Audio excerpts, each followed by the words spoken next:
Welcome to the Demand Stacking Podcast, where early stage business to business startups can learn how to grow a predictable demand generation strategy to help them hit their aggressive growth targets. Now, here's your hosts, Scott Gilbert and Brian Koffler. All right, welcome back to the Demand Stacking Podcast. My name is Scott Gelber, and I'm here alongside my co-host, Brian Koffler. And on today's show, we have Naomi Soman joining us, who's the founder at StoryLogic Consulting. And what we'll be discussing is how she's been helping B2B SaaS companies make every dollar go further with copywriting that converts. So Naomi, thank you for joining us today. Yeah, thank you so much for having me. Awesome. Well, I guess to start, I don't think I did your introduction justice. So could you just give a quick introduction of yourself and your background? Sure, absolutely. So I am originally from the Niagara Falls area, Buffalo, New York, and I moved to Tel Aviv about 5 years ago, and there is a really vibrant startup scene here in Tel Aviv. And so I have a background in English literature, and I found copywriting pretty interesting. And my first startup, I was in charge of running lots and lots of A/B tests. So I got really familiar understanding which numbers were good and which numbers were not good, how to compare different metrics, how to work with design, how to work with business development, and how to make sure that whatever our business goals were, I was able to take those insights and then go and optimize the copy. And I went on to work for both a unicorn company, Monday.com, and a small, scrappy Series A startup. And then I decided to break out on my own. And my goal really is to help campaign managers, anyone in PPC, user acquisition, demand generation, wear a few different hats, to help them make the most of the budget they have with copy that really converts at a much higher level using a more strategic approach. Awesome. Yeah, I'm excited to dive into this because I feel like with a lot of B2B marketers, you kind of sway one way or the other. You're maybe more like creative and brand focused, but maybe not great at like using data and thinking from a performance perspective. And I feel like there's a lot of people in B2B marketing who are technical and like very good at looking at the numbers, but maybe aren't that good at the creativity side of it. So I'm definitely like super interested to just like hear how you blend the two, because I think it's something that a lot of people struggle with. I guess to start, Naomi, you're working with a lot of B2B SaaS companies. I think we've seen website copy on these companies' websites. Sometimes it's not great. I'm curious what you think are some of the like bigger mistakes that B2B SaaS companies are making when it comes to their website copy and their ad copy. Yeah, for sure. I think the biggest mistake is to approach this from too much of a product marketing standpoint. What I mean by that is that product marketers are really good at figuring out which features users use and how they use them and how we should be talking about those features.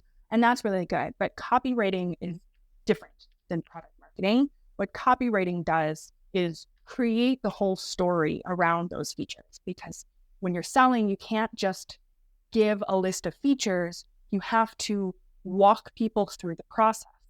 And just because we're dealing with businesses doesn't mean that there aren't people behind those businesses.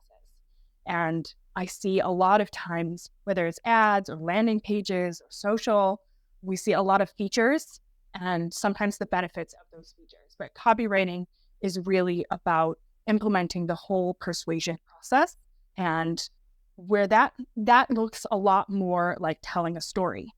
You need more details, you need a plot, you need different characters in the story. You need to engage somebody's imagination as well as their logical brain. Interesting. That's really interesting. And I think anyone who works in B2B SaaS has an idea of what you're talking about in good and bad examples, story versus non-story. And I know that a big part of your kind of philosophy is qualitative customer research. Can you like just talk through why that's so important, how you use customer research to improve your copywriting or to improve a company's story for that matter? Yeah, for sure. So I think when it comes to qualitative research, it's a lot about finding what those pain points look like, because you can have a list of customer pain points, but that doesn't give us a tangible sense of what that means for somebody on a day-to-day basis. So what I usually do, the most efficient way to do this, there are lots of ways. You can run surveys, you can run polls, you can run interviews, but that takes a lot of time. So if you want the answers right away, what I do is I usually go right to the sales calls. I'll go into Gong, or I'll find the recorded sales calls, both discovery calls and demo calls. Although I think discovery calls usually have more insights in them. I'll listen to those and then I'll transcribe them if they're not transcribed already. And then I'll copy and paste examples of pain points. So when I was at Monday.com, those pain points looked like, wow, I'm overwhelmed, or I need to manage my work better.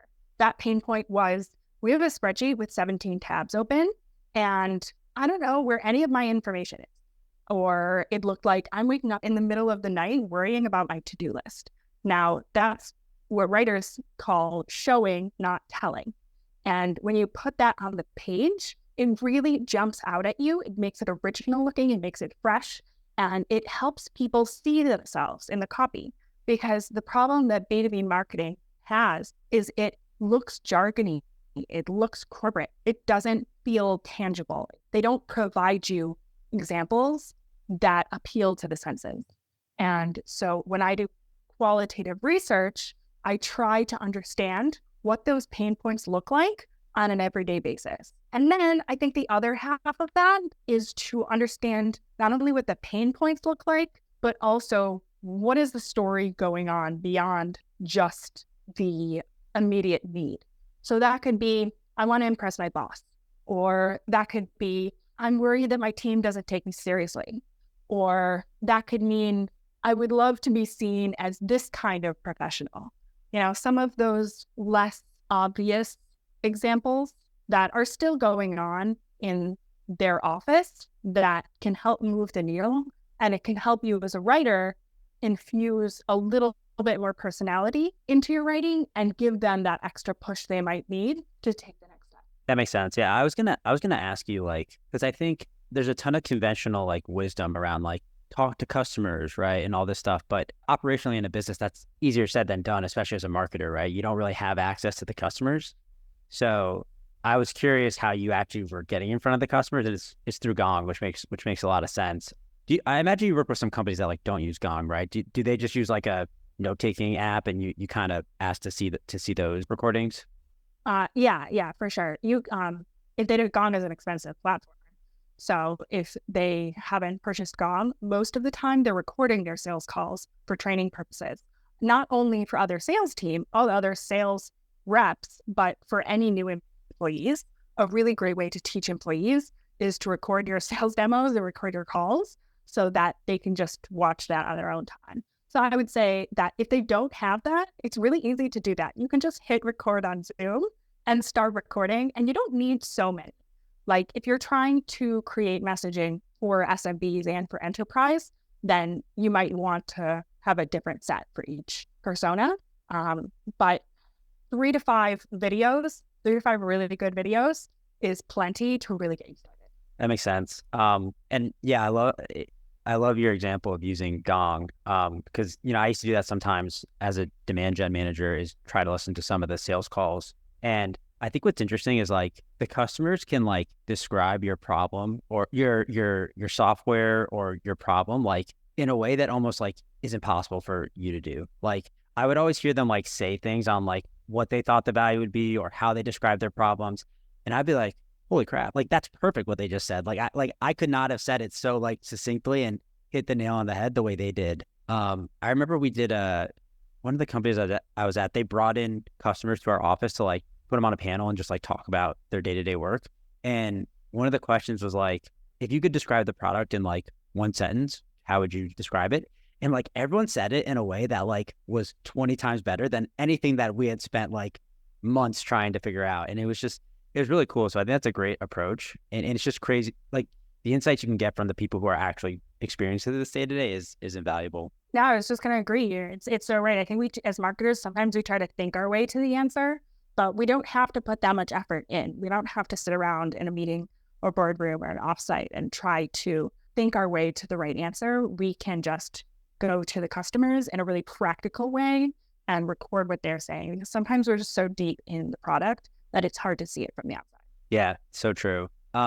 Cool. So you kind of touched on this already, but I think a big part of your qualitative strategy is, again, melding this all into a cohesive story, right, that resonates with your audience. Can you talk a little bit more about the importance of storytelling, and then just kind of share some of the best practices around storytelling for SaaS companies and how it can help them, improve conversions on their website and through their advertising as well? Yeah. So I think the importance of storytelling is that we as humans can interpret information in patterns more easily than we can random.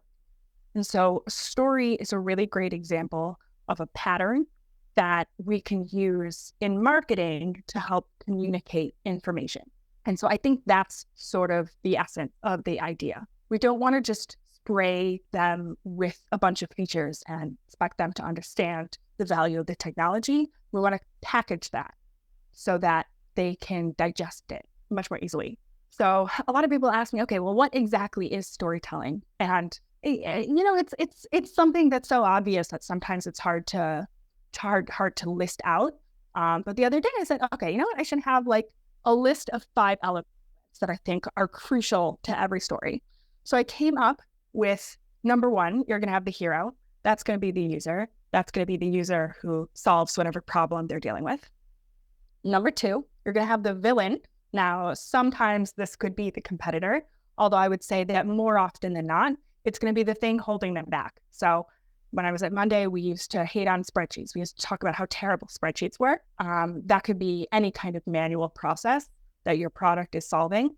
Or if you're giving away information, that could easily be gurus on LinkedIn that are trying to provide helpful advice, but are actually holding you back, or they don't know the full extent of the problem. And so they could end up costing you more than they save you.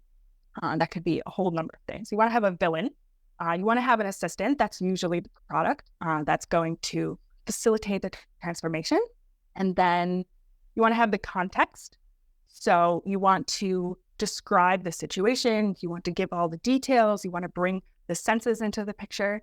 And then you want to have a plot, because obviously we read for the plot. And so I think the plot is really where everything comes together. And there are 2 main copywriting formulas that I use. And I don't try to complicate it. I don't use every formula in the book.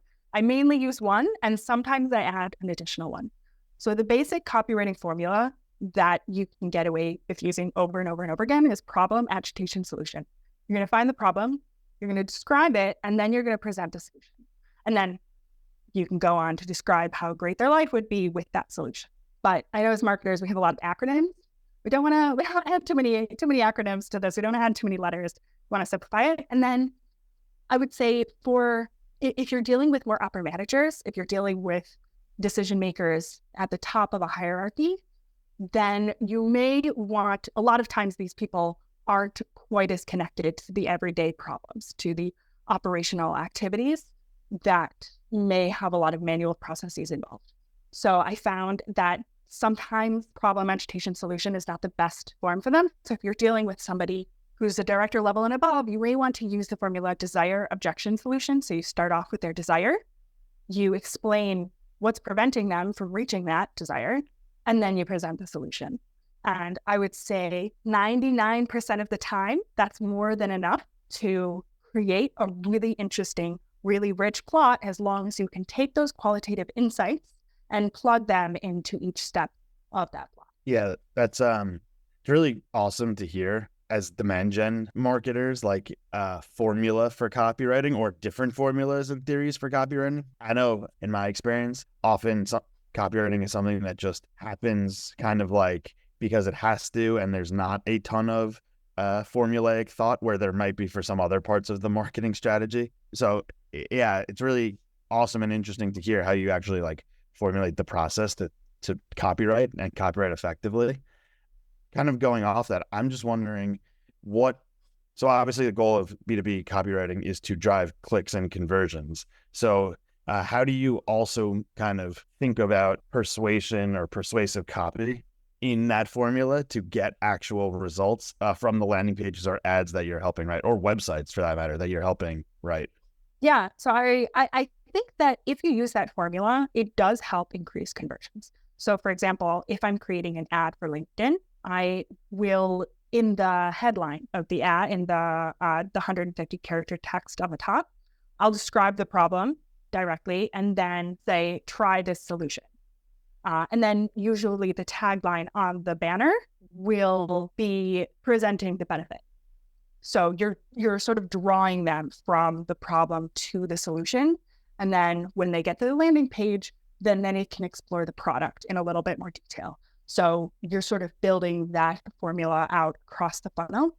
And then when it comes to persuasion, I think that there are a few different levers that you can pull. I would say number one, you want to get to some of their deep psychological needs. So for example, at Monday, I like using Monday because it's sort of a solution everyone understands because project management is so large.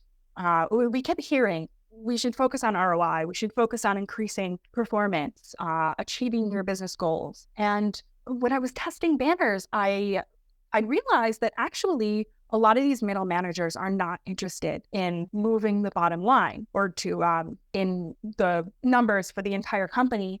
They were more interested in managing their own work. Like their own work was piling up and they had a hard time getting control over it, which I think most of us can relate to. And we switched the tagline to take control of your work, which is not fancy. It's not elaborate. That was it. Take control of your team's work. Take control of your workflow. And then we did like master your workflow and like different variations from that. And automatically that did much better. So I would say there's a messaging layer and there's a copywriting layer. And you want to make sure to get the message right. And if you think of Maslow's hierarchy of needs, Maslow is a psychologist who said that there are certain orders of needs. You have your basic needs, food, shelter, water. And then above that, you have a sense of security or control. And that could be physical or that could be psychological. And I think that for a vast majority of people, that sense of psychological control over your environment, especially at work, can be really, really motivating. Now, there are other psychological needs. Self-fulfillment is a good one. Being part of a team, those are also important. But I think if you can pinpoint what their main need is, you can really help improve the conversion rate. And there are a few different ones like that. Another one of my favorites is to stress the opportunity cost, because we think that people we think we're losing leads to our competitors. But the truth is more often than not, we're losing leads to inertia. People are just not taking action. They're not going to your competitor. They're just not buying. And in that sense, you want to remove the barrier more than you want to mention the benefits. So for example, this was before I started working in B2B. I was working in B2C and I was writing for a dating app. And I realized that a lot of the people using the dating app are a little bit older. They didn't have that sense of urgency to get out there and meet somebody. So I said, don't spend another moment thinking about what could have been, meaning you're wasting your time, even if you're not wasting your money. And that's a really powerful motivator. You can easily adapt that to B2B. You could say, think about how many leads you're leaving on the table, thinking about how much time you're wasting, think about whatever it is that they're spending that's not cash, that's an opportunity cost. And that could help you remove that layer of friction. And sometimes it doesn't even have to be that complex. Sometimes it's, you don't have to use your credit card for the free trial. You don't always have to overthink it. But I would say removing friction and getting to their deep psychological needs will get you pretty far. Yeah, I think the psychological needs part is really interesting to me because I think truthfully, and I'm guilty of this too, I don't think I always think that deeply about the customer's problem like that and conveying that through messages. Like truthfully, I feel like with SaaS, it's like it saves time, it saves money, it gives you better visibility. It's like one of those things, and it's like, let's just go with one of those and see what sticks. And I think taking some time to go a layer deeper and being like, what are they really trying to accomplish? And to your point, right? I think we all know this in our jobs and day-to-day lives. Like, we're not just trying to make more money or save time. There's a feeling of security in your job or getting promoted or feeling, I don't know, respected right. There's something deeper there. And I imagine if you can actually uncover that and convey it, the copywriting probably converts at a much higher level. Yeah, for sure. And I think one of the ways that you can't always say this super explicitly because you do have to adapt to the brand language. This is a more professional industry. And so you do have to keep it limited. But for example, one of the taglines I love using is the smart way to do X because I tested this once, tested the smart way, the easy way, and the right way. And people preferred the smart way because they wanted to be seen as smart. They wanted to be seen as intelligent, as somebody who is bringing efficiency to the team. And we definitely can't discount that because people are real people and they have emotions, and it's selling them a product should be more than just mentioning the main features. Yeah, there's also there's probably an art to it because like you can't make the headline like your parents will finally respect you, right? It's like and maybe even if that is deeply what it is, right? Like no one's gonna look at that and be like, they're gonna be like, what is this, like what's this company's deal? So there is a little bit of you gotta a balance of hitting those emotional needs, but also some level of practicality. Cool. This has all been really interesting. I want to get a little bit more tactical with you on some things. So landing pages, I know that's a part of kind of what you help some of your clients design. Can you share some best practices around landing page design, and maybe what are some elements of the page you think you could be testing that will really yield results? Yeah, that's a great question. And I think people don't understand how important it is to focus on the right element because, believe it or not everything on the landing page has to be perfect. Certain elements on the page need to be correct. And if you get those elements correct, then you'll do 80% of the work. Anything on the hero section, the headline, the hero image, the subhead, and the CTA, that's going to be really, really important because that's what everyone sees. So you want to make sure, number one, does it have the keyword that you're targeting? Number two, do you have a picture of the software? I know that a lot of companies like to use pictures of happy people, or they like to use cartoon images. Just put the software on the top of the page. If you can make it a GIF, even better, but people want to see how it works. And because a lot of B2B software is so complex, it's hard to really understand what it does without actually showing people. And then CTA, test to make sure that you get the right one. Then I would say after that, the length of the page is really important. You want to make sure that it's long enough for the campaign you're running. So if you're running something for a highly sophisticated persona that has tried multiple other solutions before they've come to yours, they understand the category already, they understand mostly what you do, you don't need a long landing page. You don't need to show them every feature in the book, especially if it's a bottom of the funnel keyword. If they've already interacted with you multiple times, and this is sort of the bottom of the funnel, you can keep it short. So this is where a heat map is going to be really useful. If you find that people are not reaching the bottom of the page, then you can shorten it. But on the other hand, if you have a persona, even if it's the same solution, if you have a persona that doesn't understand the market as well, this is the first time they're using a solution like yours, you probably need to increase the length of the page. You probably need to give them more information. If 50% of the people are reaching the bottom of the page, you might need to explain more to them because they don't quite understand everything. So it's a length of the page, social proof, but not more social proof. This is the other thing I see people doing a lot. They have their G2 badges, and they have their Capterra reviews, and they have their 17 testimonials, and they have their logos, and they have the number of publications they've been in, and they have the awards that you don't need all of that. You need a few pieces of social proof that prove a point. So if you have a customer who has said, you've increased my ROI by X%, then you put that testimonial on a page and you get rid of the other testimonials because people today skim by those. They don't even read them. So if you're bogging your page down with a lot of social proof, especially at the top of the page, then people are just sort of skipping it and assuming, okay, they have put social proof on the page. They checked the box. So social proof would be the last item on my list that's really important, but strategic social proof. That's interesting. Yeah, I have two comments on the things you said. So one is the heat mapping and your point on focusing on the top of the fold. I've used heat maps in a lot of roles, and it's so interesting to see the data on how many people scroll past the top fold. It's it's so little. I forget the numbers, but only 20% of visitors go even past the top fold. And then beneath that, it's it's single, it's a single digit percentage. So that was a good reminder to me that it's you really got to focus on testing that top part, the headline, the CTAs, the navigation, maybe even, right? Like that's where I think is like the 80-20 of actually improving website conversion. And yeah, on that point, you want to also, you don't want everyone to reach the bottom of the page, because you do want to do some qualification. So I like to say about 50% of people should make it past, 40 to 50% of people should make it past the first fold, because just like a BDR or an SDR will get online and qualify prospects, you want to make sure that somebody who doesn't have the right budget or doesn't have the right resources to implement your solution is not going to reach the CRM because they're not a right fit. Maybe they will be in 5 years, in 5 months maybe, but you want to use heat maps for 2 reasons: to get in the right people and to remove the wrong people.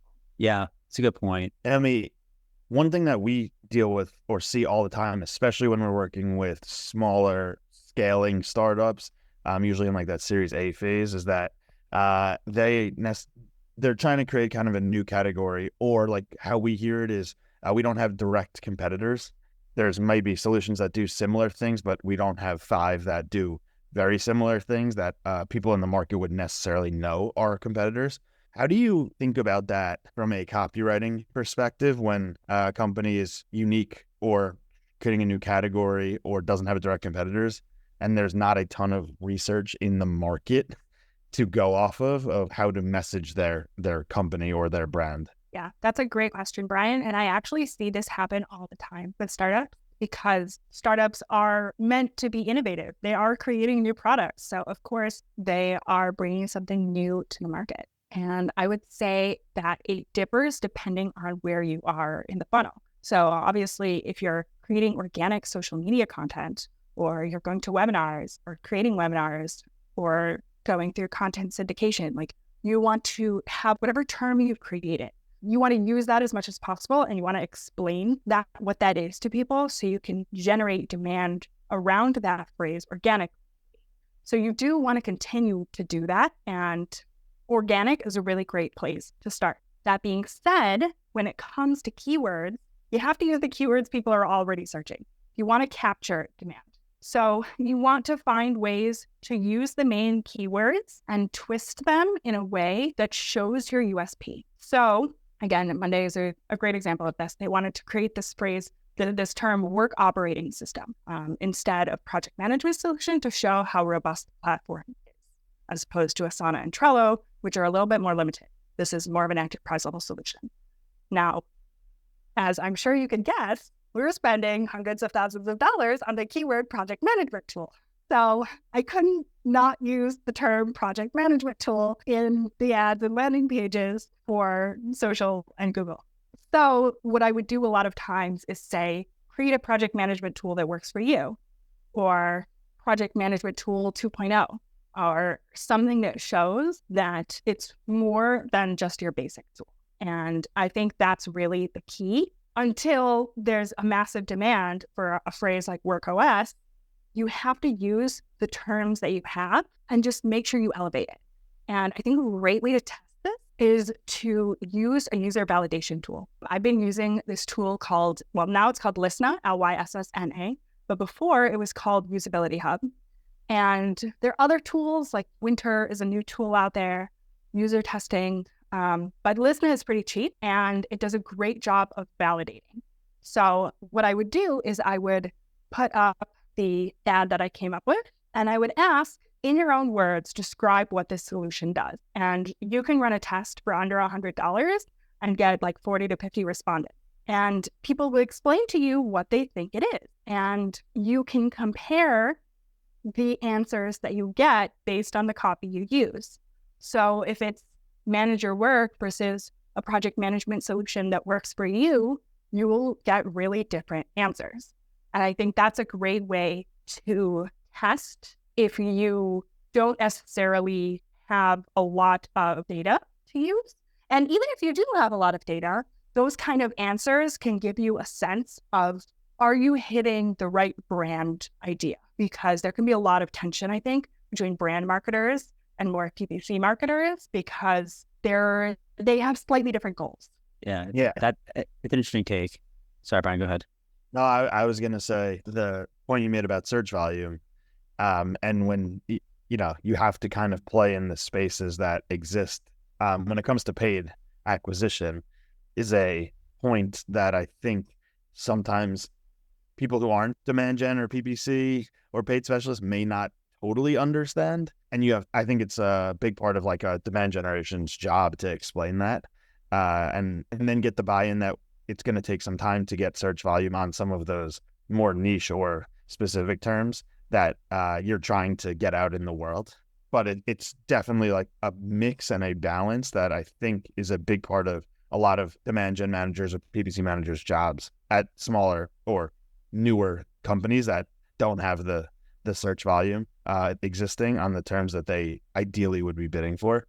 So yeah, I agree with that. And I think it's something that I see pretty frequently as well with smaller scaling companies before they've hit like full maturity in the market. So yeah, and I think I feel like that's very, like, I feel like every Series A demand gen or PPC or digital specialist is probably in the same boat. 100%. And I also think that it's important to remember that we can't give too much credence to these keywords, right? Like sometimes people type these in just haphazardly. They type them in quickly. They don't really know what they're looking for. They type in the first thing that comes to mind. So just because somebody is searching for something that is part of the legacy category doesn't mean that they don't want a solution. It just means that those are the words that came to mind. Yeah, I think so Brian kind of hit on exactly what I was thinking, which is like it's such a push and pull because a lot of times, like he said, like we'll see really good search volume and we'll see qualified conversions coming through certain keywords, and then the company will be like, well, we want to call ourselves this, or to your point, we're more than just a project management solution, we're this. And it's like, I get it, but at the same time, no one knows what that is, and your audience is actively searching for your solution, searching this, and we've proven that. So it's a hard push and pull, because I do get the bigger picture, long-term vision of like differentiating yourself from a market perspective. But in the short term, when you have these short-term goals, it's like, well, you can call yourself that, but then you're going to miss out on these 500 people who would buy your product right now if you just were willing to change it for like a year or two as the market fluctuates. So I like your approach of like using some of the more like common language to describe it, because I think that's something everyone can get behind, and then it doesn't like, it's weird how we get so stuck with like the category. It's like, what do we call ourselves? Like we have to stick to one thing, and it's hard when we have to balance demand gen with the category creation. So I think that's a really good like interim solution. Right. And I think that's where generating demand comes in, right? Like using YouTube is a great solution if you can create the videos to bid on these keywords and educate people. You have 30 seconds to get their attention and explain what your solution is and why it's different and who it can help. Then they'll probably go search for your name and come in through a branded keyword.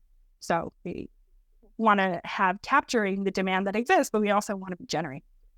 Yeah, makes sense. Brian, why don't we make this the last question, because I think we're coming at time soon. So you've talked a lot, Naomi, about qualitative insights and testing as a big part of like kind of merging the creative with the data-driven approach. Could you go a little deeper on A/B testing? How do you like take the copy that you think is going to make the best fit and really test your way to understanding what is the right value prop for these businesses? Yeah. So I think testing is super important, because no matter how much experience you have, you're not going to guess the right answer 100% of the time. And you want to be trying new things to see how much further you can optimize it, because those incremental improvements over months and years can make a huge, huge difference. And so we talked about the expensive real estate on a landing page. That's where you're going to want to test. You're going to want to test lots of different versions. You can also test the body copy, but I would say you're not going to see as much of a difference. You're going to look at like 10 to 30% uplift in conversions for successful tests on those high real estate areas, and closer to like maybe 3 to 5% on other areas. But for landing pages, I'd say for web pages, it's a little bit different. But for landing pages, you want to be more aggressive. So I test those, and I will try to implement that across landing pages. So if you're a reasonably large company, or you're a medium-sized company, you probably have anywhere between 5, maybe up to 30 landing pages. if you're trying to optimize for every keyword. So if you find, okay, wow, this hero image did really well on this page, maybe let's try it on a few other pages and sort of get all the juice out of that idea, that concept. As far as measuring, really, I don't think it needs to be overcomplicated. If you use a Bayesian A/B calculator, you can find 1 million of them on Google. Type in the amount of traffic, type in the amount of conversions for version A and version B. It'll give you a sense of if your test has reached statistical significance. If it's reached 90% significance, then implement it. If it's reached 80% significance, but you think it's a great test, it's not going to be a huge deal if you implement it. Because if you're doing these tests on a regular basis, the amount of wins compounded over months and months of time is going to outweigh any potential losses. So for a lot of data analysts or people who get really meticulous, you don't have to overthink it. If you are thinking in an optimization mindset, then it's going to prove successful over time. Yeah. And coming up with different ideas. Again, it doesn't have to be super complicated. That could be moving the social proof, trying a different kind of social proof, maybe trying a different angle in the headline.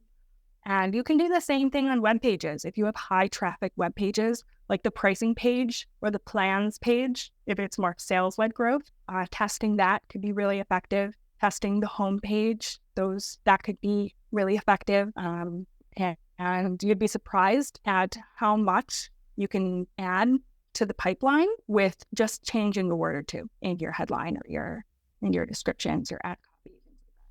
Yeah, it's so true. I once just tested like the button color of the main CTA on the homepage, and we found the color purple got 2% better lift in click-throughs and conversions. And it sounds cheesy and simple, and that maybe that wouldn't move the needle, but we tested it and it did, right? And then we're like, okay, let's just keep this on, and then boom, there you go. Now we have a lift in demo request with very little work. So I agree. It doesn't have to be super complex, and it can have a massive impact. Yeah, I say just get started, because you never know what exactly is going to make that improvement. And yeah, maybe that color is only 2%, but if the next test is 3%, the next test is 5%, and the next test is 10%, you have another 2%. It really, really adds up. And it adds up way more than the amount of work you need to invest to get the result. Yeah, that's the other thing is it doesn't take that much time. If you get one of these tools if you use one of these tools, I know Google used to have a tool, Google Optimize. I don't think they have it anymore, but so easy just to it was so easy to set up a test and change the button color or change the headline copy. Could take 5 minutes, right? And then you just let it run, right? You don't touch it. And then to your point, you can uncover that something actually converts much better. So it's definitely a big risk to reward. It's the payoff's big. For sure. And I see a lot of teams saying, we want to redo the whole landing page. The landing page isn't working. We want to completely redo it, scrap it, and start again. And they try this once, they try it twice, they try it 3 times. And the new landing page fails against the original landing page because they changed everything at once and it ended up losing. I don't take that approach. I say, okay, maybe it's not the perfect design, maybe it's not super sleek, but if we want to optimize, right, as opposed to upgrade the brand design language, just start with one thing at a time. Start with one hypothesis, test the hypothesis, and then either implement it or explain what went wrong. That's how you're going to get those massive results, not by doing everything at once. You have to focus on one thing at a time. Awesome.